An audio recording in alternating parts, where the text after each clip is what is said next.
Cara pembuatan, pengenceran, dan penggunaan disinfektan. Ada berbagai cara yang dapat dilakukan guna mencegah penyebaran virus corona atau COVID-19 yang kini tengah mewabah di Indonesia. Misalnya dengan menjaga daya tahan tubuh serta kebersihan diri dan lingkungan. Selain mencuci tangan dengan sabun dan hand sanitizer, ternyata penggunaan disinfektan juga diperlukan. Hal ini bertujuan untuk membunuh berbagai jenis virus dan bakteri di sekitar kita, termasuk coronavirus. Namun, daripada terburu-buru membeli ke supermarket, tak ada salahnya untuk membuat disinfektan sendiri di rumah. Ada tahapan memilih bahan disinfektan yang masih mudah ditemukan di pasaran.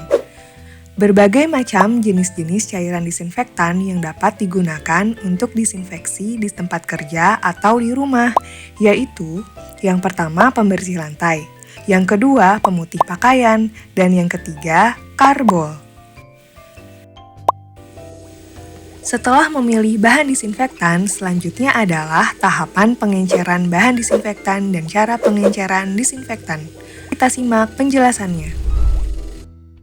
Untuk pembersih lantai, gunakan 50 ml dan tambahkan 1 liter air ke dalam wadah, dan cairan disinfektan siap digunakan untuk mengepel lantai.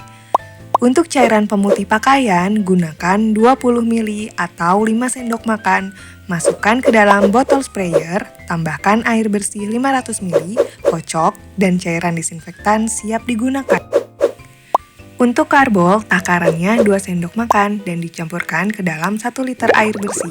Setelah diencerkan, cairan disinfektan siap digunakan di tempat kerja atau di rumah. Penggunaan cairan disinfektan harus melakukan pembersihan yang rutin, yang mencangkup menghilangkan kotoran dan debu yang dilakukan spesifik pada lokasi dan benda-benda, yaitu lantai, kursi, meja, gagang pintu, tombol lift, dan handle eskalator, mesin ATM, etalase, wastafel, dan lain-lain. Setelah menyemprotkan permukaan benda, sebaiknya 1 menit dilakukan pengelapan permukaan menggunakan sarung tangan. Bahan ini mudah terbakar pada konsentrasi tinggi, jauhkan dari panas atau percikan api. Hindari kontak dengan mata dan kulit saat menangani produk pembersih dan menjauhkan dari jangkauan anak-anak. Tahapan terakhir yaitu tahapan pelaksanaan penggunaan disinfektan untuk lingkungan tempat tinggal dan tahapan selesai melaksanakan disinfeksi. Pertama, gunakan alat pelindung diri, terutama masker dan sarung tangan pada saat membersihkan dan mendisinfeksi permukaan. Sarung tangan harus dibuang setelah pembersihan. 2. Permukaan yang kotor harus dibersihkan dulu menggunakan deterjen atau sabut dan air sebelum disinfeksi. Ketiga, siapkan lap flanel atau kain microfiber atau sprayer. 4.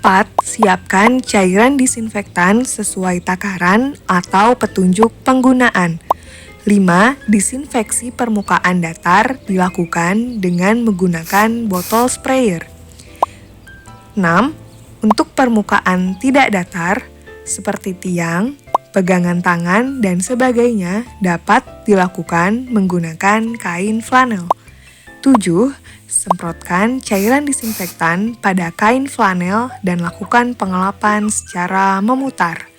8. Setelah selesai pembersihan, lepaskan alat pelindung diri dan lanjutkan dengan cuci tangan dengan sabun dan air mengalir. Frekuensi disinfeksi ini dilakukan rutin minimal 2-3 kali sehari dengan maksimal disinfeksi setiap 2 jam sekali.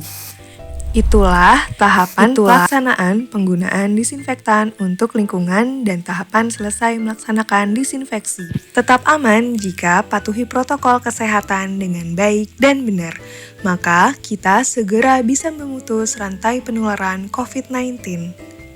Kesmas Tikim untuk Indonesia.